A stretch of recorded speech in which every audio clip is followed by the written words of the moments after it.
Selamat sore teman-teman MPTV online dimanapun teman-teman berada. Hari ini agak berbeda kita ya, karena kita bertiga hari ini ya. Biasanya kita paling banyak berdua lah ya. Siap. Atau sendiri gitu.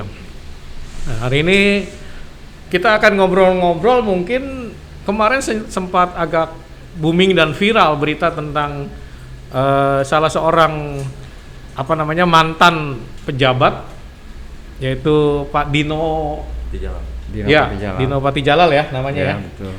Dia pernah menjadi wakil Menteri Luar Negeri Republik Indonesia, di mana ibunya kena tipu, yaitu ada pemalsuan sertifikat rumahnya yang kalau nggak salah di Kemang sama di Pondok Indah.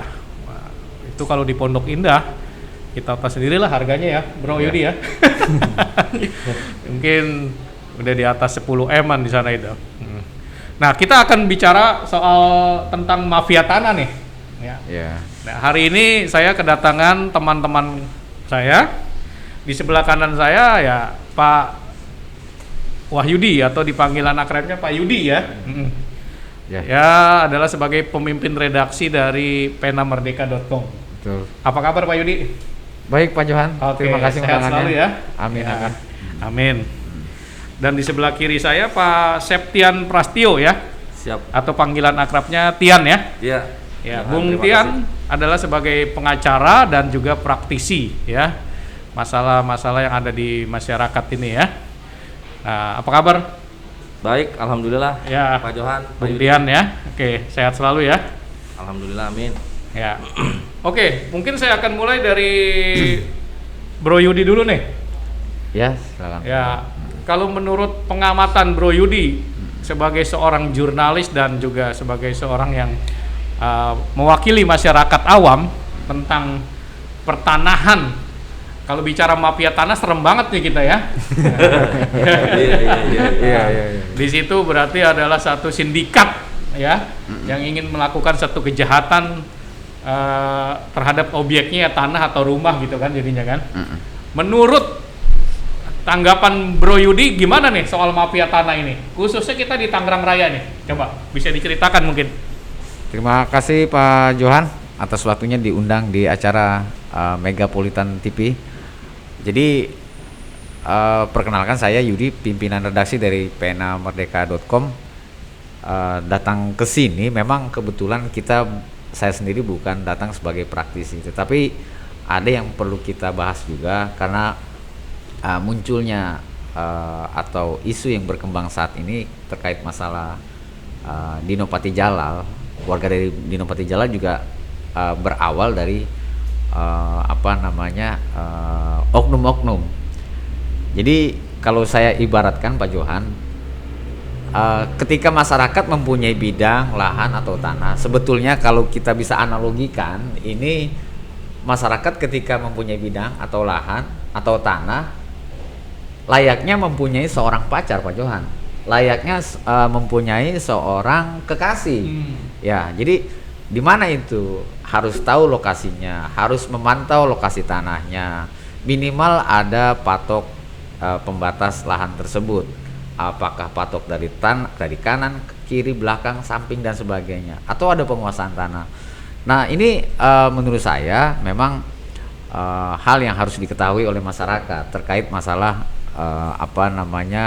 kepemilikan lahan begitu. Jadi si pemilik lahan memang harus rela juga mematok tanahnya untuk sebagai pembatas dan sebagainya. Jadi yang pertama mungkin saya ungkapkan di sini bahwa memiliki lahan, memiliki tanah, bidang tanah harus layaknya seperti kita punya pacar Pak Johan, punya kekasih begitu. Karena tidak menutup kemungkinan juga ketika terjadi konflik, ya kan, ketika terjadi persoalan muncul yang harus dikedepankan tadi itu dulu begitu. Tidak menutup kemungkinan juga bahwa yang pernah terjadi bahkan itu ada hal-hal yang bukan secara hukum saja yang terjadi, tetapi pernah saya dengar juga di salah satu wawancara radio nasional di situ Ada peristiwa-peristiwa lain di luar logika yang katanya ada teluh datang dan sebagainya.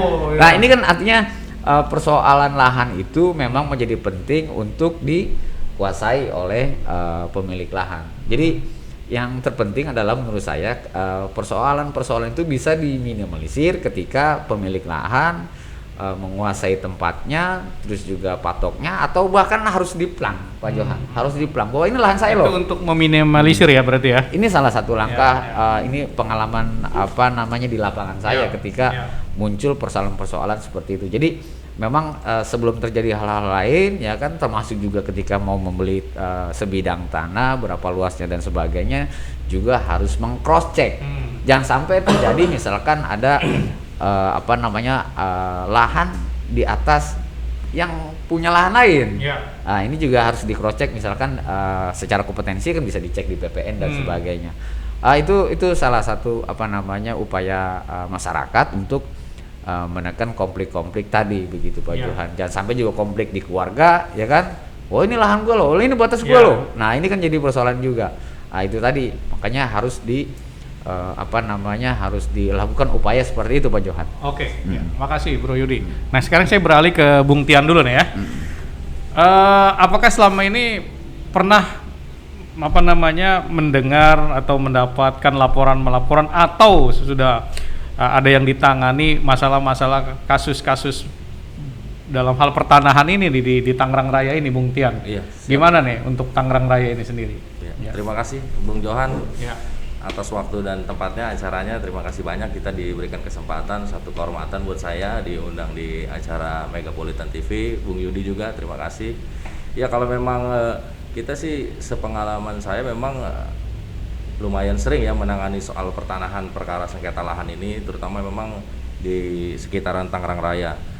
Ada beberapa sih yang tadi kita menyambut dari komunikasi tadi yang Bang Yudi sudah sampaikan, bahwa betul perlu ada penguasaan fisik gitu. Penguasaan fisik yang pertama, lalu kemudian ada pernyataan penguasaan secara sporadik oleh RT minimal 2 orang segala macam. Karena kan kalau memang biasanya kalau sengketa ini bermuasal atau berasal dari biasanya ya dalam tanda kutip itu memang ada oknum pejabat wilayah, misalnya mohon maaf ada lurah misal segala macam, biasanya di situ. Karena itu bisa juga ada oknum-oknum bermain di situ ya? Bisa seperti itu, karena itu berkaitan dengan biasanya surat keterangan tanahnya gitu. Surat keterangan tanah ini kan yang mengeluarkan kan lurah atau kepala desa. PM1 itu yang berangkat dari buku C desa.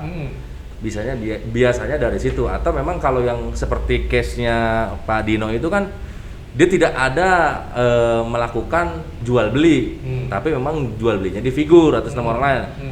Lalu kemudian diterbitkan sertifikat atas nama orang lain. Nah, ini kan artinya dalam tanda kutip ada yang bermain, ada yang melakukan manipulasi terhadap proses pendaftaran tanahnya di BPN. Kalau BPN sih biasanya memang perannya juga pasif, bisa dibilang dia hanya menunggu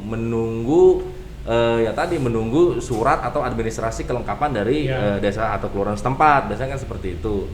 Makanya ya ini sih kalau persoalan tanah sih kita nggak bisa 1-2 orang yang, kalau pengalaman saya 1-2 orang yang kita bisa tuju gitu soal kesalahannya. Ini pasti ya tadi seperti Bung Johan bilang, ada secara terstruktur, sistematis gitu kan, dan mungkin masif gitu, karena memang ya ada kolaborasi, sudah diorkestrasi persoalan ini sehingga tadi bisa terbit gitu. Karena memang perlu diantisipasinya ya mesti ada melakukan pengawasan sebenarnya, kita sendiri gitu ya melakukan pengawasan. Kan biasanya ada call center misalnya di BPN itu juga, dan sekarang sudah ada aplikasi juga tuh yang bisa kita unduh lalu kemudian bisa kita lihat segala macam. Itu kan aplikasi untuk salah satu petunjuk kita lah untuk pengamanan terhadap aset-aset kita, khususnya tanah. Ya, tadi kembali soal kita beberapa nanganin, saya pernah juga menangani salah satu di desa di Kabupaten Tangerang, pernah juga melakukan pengadvokasian gitu ya kayak gitu. Kalau itu konteksnya memang banyak kan kasusnya seperti apa tuh Bung Tian tuh? Ada beberapa sih,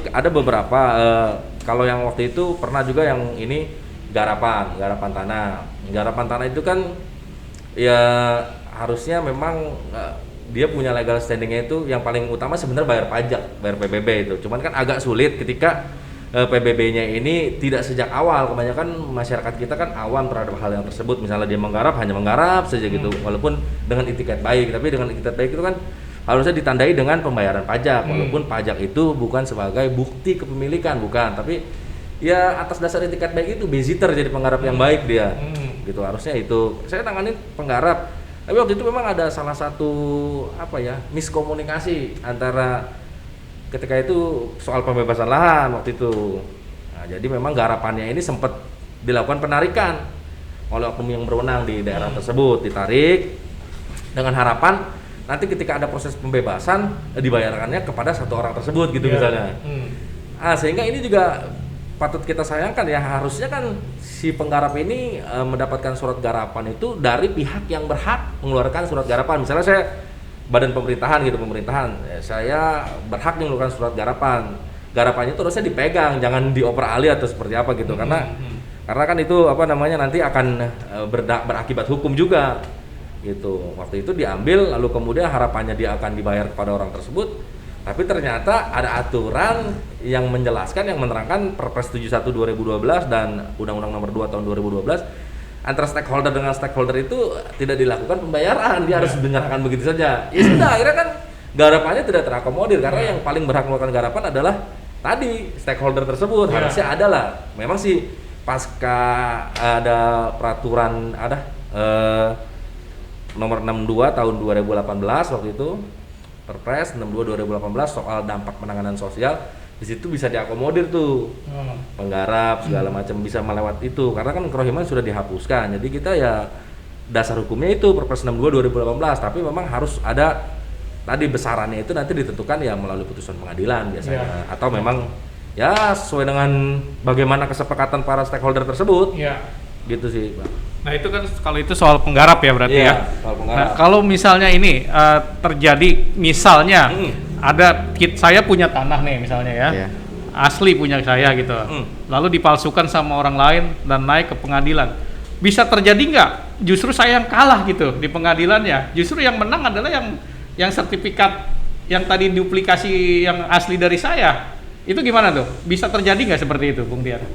Sebenarnya bisa terjadi hal yang tersebut, karena kan salah satu legalitas yang diakui sah kepemilikan hak atas tanah itu kan sertifikat hak milik gitu yang nomor 1. Jadi ya memang tadi perlu diurus peningkatan haknya gitu. PP 2497 itu situ ada tata caranya soal bagaimana peningkatan hak gitu. Memang perlu diurus, ya itu tadi, makanya pengurusannya kan sebenarnya juga tidak terlalu rumit. Memang tapi prosesnya tetap harus kita tempuh gitu kan. Ya tadi ada penguasaan tanah sporadik, pasang patok, lalu kemudian nanti ada juga surat keterangan dari desa PM1, kita menyerahkan fotokopi KTP dan lain sebagainya lah, lalu bisa ditingkatkan. Proses di BPN-nya nanti ada pendaftar nanti tunggu pengecekan berkas administrasi, lalu kemudian ada pengumuman. Nanti setelah pengumuman balik lagi ke bagian yuridis, di yuridis nanti juga di cross check segala macamnya, baru nanti terbit PBT, dari PBT nanti ditandatangani oleh kasubsidi dan lain sebagainya, nanti diserahkan lagi, ditandatangani, baru terbit sertifikat. Tunggu sampai 2 bulan kan, prosesnya seperti itu. Ya memang itu kendalanya itu tadi, karena memang biasanya BPN ini kan pasif, jadi dia kan hanya menunggu data. Bagi siapapun masyarakat yang ingin mendaftarkan tanahnya, ya mereka dengan tangan terbuka gitu, asal persyaratannya terpenuhi ya, gitu, terpenuhi. Ya, itu kan bisa, misalnya kayak yang baru-baru ini juga saya sedang tangani, ada persoalan orang tersebut hanya punya girik, lalu kemudian dia tidak pernah melakukan jual beli dan lain sebagainya, tiba-tiba terbit sertifikat. Artinya kan sertifikat ini perlu kita cross check, dari mana asalnya, gitu, prosesnya dari mana, apakah dari hibah, jual beli, kan mesti jelas. Biasanya di sertifikat itu kan ada penjelasannya tuh, dari PT SLK, jual beli kah, hibah kah, dan lain sebagainya. Nah itu perlu kita cross check. Cuma emang kelemahan kita untuk saat ini agak sulit kita meminta keterangan, misalnya keterangan salinan warkah kah atau apa ke BPN, jika kita tidak memiliki hubungan hukum terhadap objek tanah tersebut. Itu agak sulitnya di situ. Mungkin nanti bisa sama-sama gitu untuk pakar-pakar hukum yang ini bisa nanti ditemukan solusi agar tadi tidak terjadi miskomunikasi seperti tadi. Kan sayang juga ketika kita asik menggarap dengan dasar misalnya hanya girik, misalnya girik atau SPPT di kampung-kampung kan begitu, atau AJB lah yang paling baik gitu. tiba-tiba di atas bidang tanah tersebut sudah terbit PBT, peta bidang tanah gitu, atau NIB, nomor identifikasi bidang. NIB itu kan cuma satu, nggak ada NIB ganda itu nggak ada. Tapi kebetulan dia yang mendaftarkan terlebih dahulu. Saya menggarap di situ misalnya Septian, menggarap modal kita misalnya Girik, gitu kan. Nah biasanya itu bisa dengan mudah tuh, bisa tiba-tiba PBT-nya juga sudah atas nama orang lain, bisa terjadi hal yang demikian begitu. Makanya ya perlu ada pengawasan dan ya tadi integritas sebenarnya, perlu ada integritas ya, mental para, mohon izin ya, mental para aparatur yang memang terkait dengan persoalan ini harus benar-benar yaitu benar-benar bersih sehingga praktek yang tadi Bung Yohan bilang adanya perampasan tanah, adanya manipulasi segala macam itu bisa diminimalisir begitu. Nah terakhir sebelum ke Bro Yudi, untuk tadi tuh ada oknum-oknum baik itu orang sipil maupun orang pemerintah yang bermain selama ini, apakah sudah ada yang pernah digiring sampai ke Hotel Prodio alias di apa namanya menginap di penjara gitu ya? Mungkin sampai ke arah sana perlu nggak sudah supaya buat ada shock terapi gitu menurut Bung Tian? Ini masalahnya kasihan buat masyarakat ini ya, masyarakat yang mereka mungkin tadi uangnya pas-pasan, dia beli rumah juga atau tanah itu boleh apa namanya mengumpulkan dengan banting tulang, keringat mengucur sampai akhirnya dirampas oleh para mafia ini. Singkat aja menurut Bung Tian gimana tuh?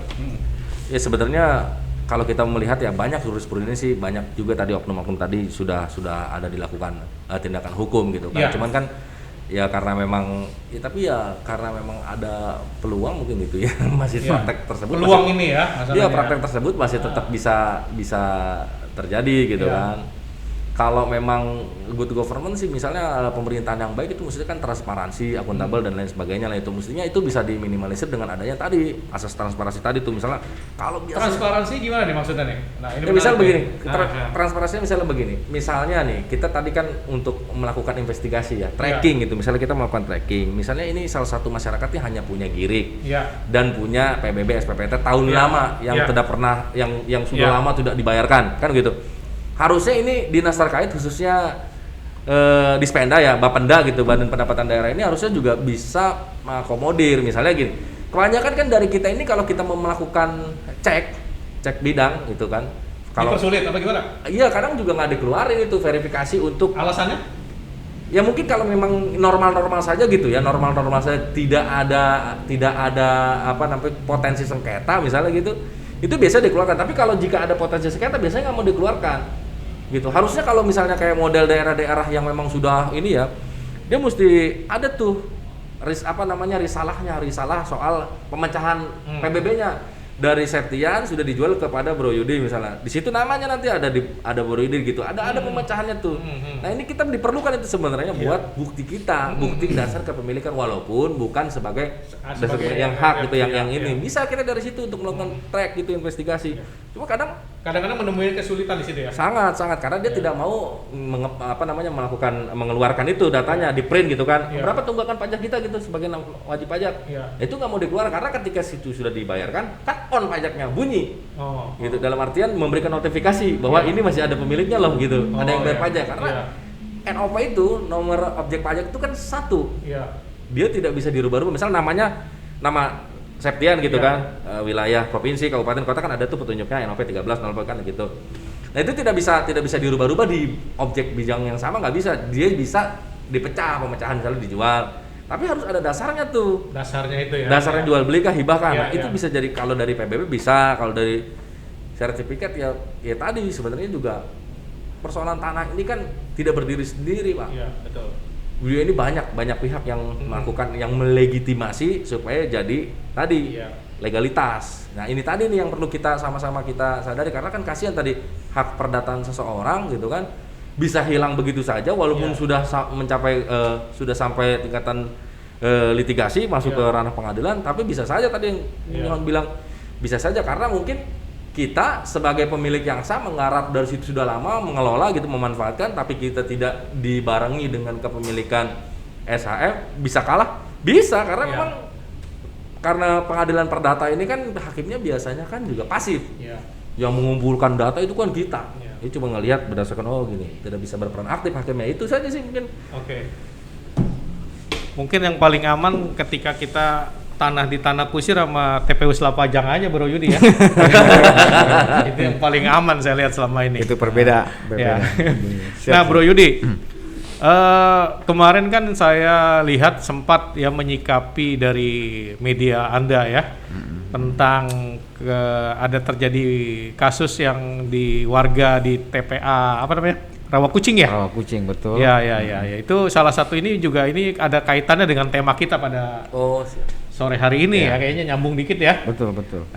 Itu boleh diceritakan singkat. Terus sekarang ini udah tahapan apa tuh yang Bro Yudi lihat nih? Coba mungkin bisa diceritakan ya. Jadi persoalan masyarakat di Rawa Kucing itu termasuk pada keluarga Riman bin Echang itu memang begini Pak, akan ada proses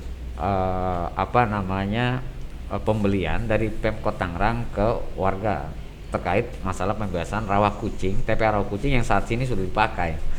Nah, cuman menjadi kesulitan ketika masyarakat keluarga waris ini tidak mendapatkan hak asasinya, hak warganya. Padahal seharusnya ada kepastian hukum di sini. Seharusnya juga Pemkot Tangerang ketika masyarakat tidak terakomodir untuk mendapatkan keterangan tanah, keterangan waris oleh pihak kelurahan. Di sini pihak kelurahan Kedaung Wetan dan Kedaung Baru. Nah, ini juga jangan terganjal dengan cuma alasan ada surat tanda tangan palsu yang diduga palsu. Dan saat ini prosesnya, kasusnya, perkaranya ada di Polres Metro Tangerang Kota. Yang saya miris, kenapa hak warga ketika seharusnya mendapatkan keterangan waris, keterangan tanah ini tidak terakomodir karena ada alasan bahwa ada persoalan hukum lain. Nah, ini kan menjadi masalah juga ketika bahwa lahan yang akan dibebaskan, lahan yang akan dibayar terkendala dengan tidak maunya lurah menandatangani surat keterangan waris dan surat keterangan tanah. Nah, ini kan menurut saya Pemkot Tangerang juga ketika menyelesaikan persoalan di bawah juga harus benar-benar ada goodwill, ada kemauan baik. Karena kenapa? Lahan yang ditempati di TPA Rawa Kucing itu adalah lahan atas nama Riman bin Echang menurut keterangan waris, dan ada beberapa bukti otentik memang itu kepemilikan lahan dari Riman bin Echang. Tadi sekali lagi terkendala tidak bisa dibayarkan oleh Pemkot walaupun sudah dianggarkan dalam APBD 2020 dan 2021. Tapi lagi-lagi terkendala karena adanya surat tanda tangan yang diduga palsu yang beredar saat ini, sehingga akhirnya lurah setempat Kedaung Baru dan Kedaung Wetan tidak menandatangani. Ini kan persoalannya menurut saya hak warga negara.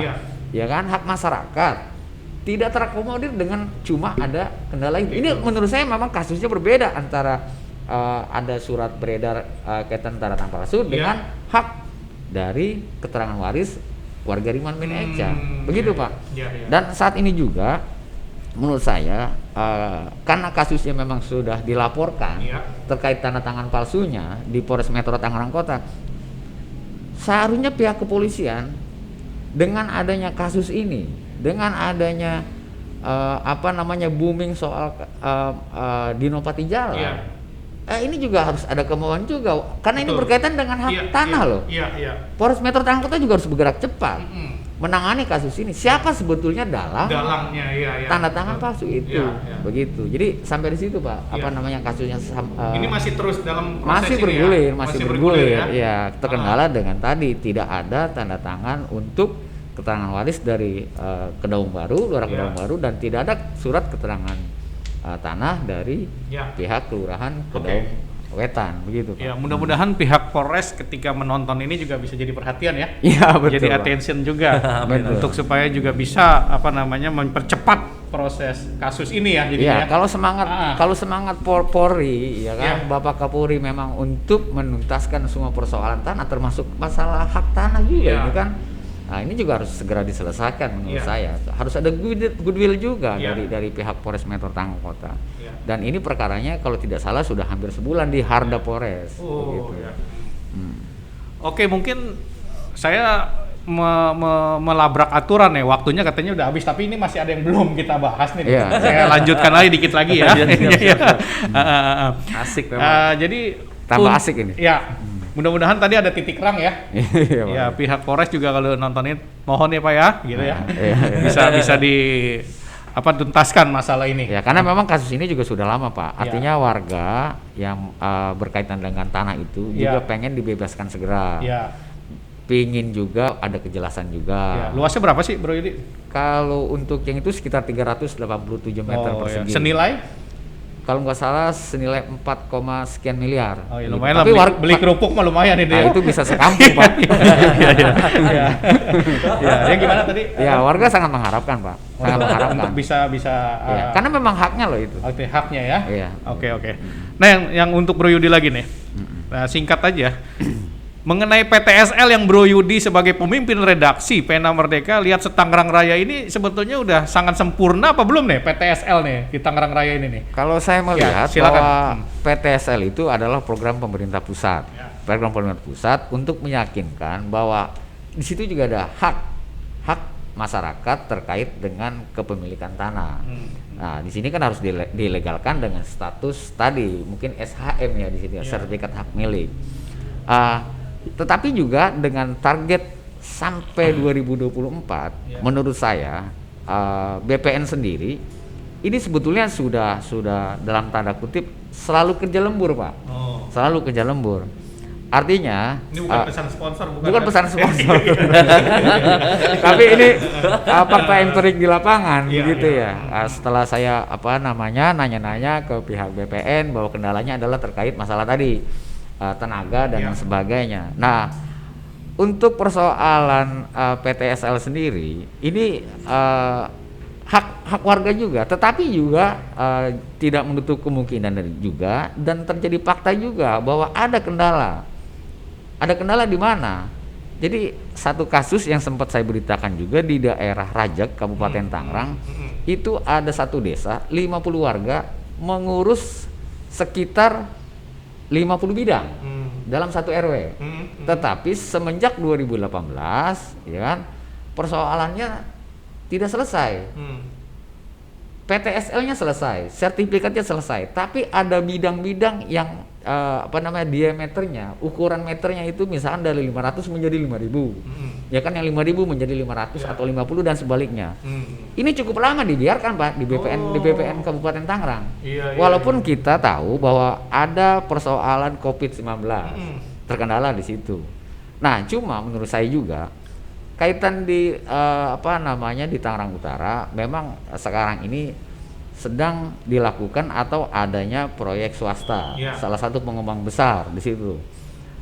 Ini membutuhkan energi juga dari pihak dalam tanda kutip kru di BPN Kabupaten Tangerang.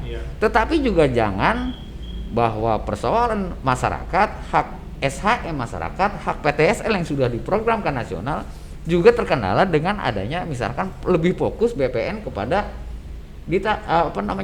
proyek swasta tersebut. Tetapi juga harus mengedepankan hak masyarakat di program PTSL penyelesaiannya. Ini kan menjadi persoalan juga. Walaupun bagaimana bahwa adanya program dari pengembang swasta memang tidak menutup kemungkinan juga bakal ada potensi PAD untuk masyarakat setempat. Tetapi juga harus diingat juga bahwa hak masyarakat dalam pengurusan SHM dalam program PTSL ini juga harus diselesaikan juga. Artinya harus berimbang loh. Ya, memang pada intinya bahwa pembangunan proyek pengembang di Pantura ini akan menguntungkan juga ke depan kepada masyarakat, tetapi juga hak lainnya juga harus diberikan porsinya dengan porsi yang sama, begitu. Jadi begitu Pak Johan. Oke Bro Yudi. Terakhir dari Bung Tian, tips-tips. Mungkin nih saya mau beli tanah, duit sih belum ada tapi baru bayangan doang ya. Beli Nanti tanah. saya kasih Pak Johan. Iya. Tanah 10 hektar atau gimana? Tip-tipsnya ya. Mungkin secara singkat. Belum dilakukan pembayaran pajak, dibayarkan pajaknya terlebih dahulu untuk bukti tadi supaya itikat baik. Iya. Segera ditingkatkan. Tadi kata Bro Yudi juga bilang harus dipatok gitu di penguasaan batas, lalu kemudian sketsa tanahnya juga mesti jelas, penguasaan tanah secara sporadik, RT RW berkoordinasi lah dengan perangkat-perangkat wilayah setempat, gitu agar mengindikasikan atau melegitimasi tanah tersebut adalah milik kita begitu. Oh, iya. Kalau jual beli, kalau memang jual beli kan biasanya juga sertifikat atau sebelum sertifikat, yaitu untuk prosesnya kan biasanya dicek dulu kan apakah ada sengketa atau tidak kalau kita membeli tanah gitu kan.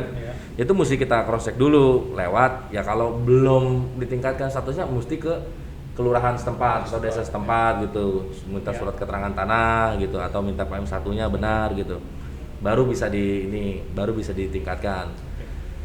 Ya paling ya itulah yang penting pokoknya tahapan-tahapannya itu. Kalau proses-prosesnya ya tadi harus kita jalankan sesuai dengan peraturan perundang-undangan PP 2497 proses pendaftaran tanah gitu. Kalau PTSL kan Permen Agraria Menteri Agraria nomor 6 2018 gitu. Perlu kita aturan-aturannya perlu kita jalankan gitu, walaupun memang prosesnya agak rumit tapi ini baik buat hak kita, buat kepemilikan kita gitu, supaya kita memiliki kepastian hukum. Oke, Bung Tian, Bro Yudi. Siap. Tapi sebelum kita akhiri, ini ada ada air minum nih. Nah, boleh diminum, udah diminum belum? Mantap. Sudah diminum. Oh sudah, ini namanya air kangen water ini. Iya. Ada pesan lain lagi nih. Iya. Dan kebetulan juga tempatnya kita di Mie Aceh nih. Mie Aceh. Oh, ya di Mie Aceh di Jalan Sudirman nih, Cikokol ya, Babakan Cikokol. Mengajak pemirsa supaya mampir ke sini juga, Pak. Betul ya. Mie-nya ini enak ya, enak juga. Tapi saya pernah sih makan mie malah kena itu Bro Yudi. Apa? Kena tonjok saya. Nggak bayar masalahnya ya. Siap. Ya, jadi ini adalah air kangen water ya yang bisa dibeli di BAC sini ya. Siap. Oke. Nah, mungkin nanti kita akan dalam waktu-waktu berikutnya kita bisa bahas lagi ya dan lebih detail lagi ya. Siap. Dia nama Bro Yudi. Mungkin dekat terbatasan waktu. Terima kasih atas kehadirannya. Ya. Siap. Terima kasih banyak tempat atas ini undangannya Pak Johan. Demikian teman-teman dari MPTP Online dimanapun Anda berada, kita sudah bincang-bincang mengenai tentang mafia tanah dan kita sudah bahas walaupun belum detail. Lain kali mungkin kita akan bahas lagi ya. Baik. Terima kasih sudah menyaksikan ini ya.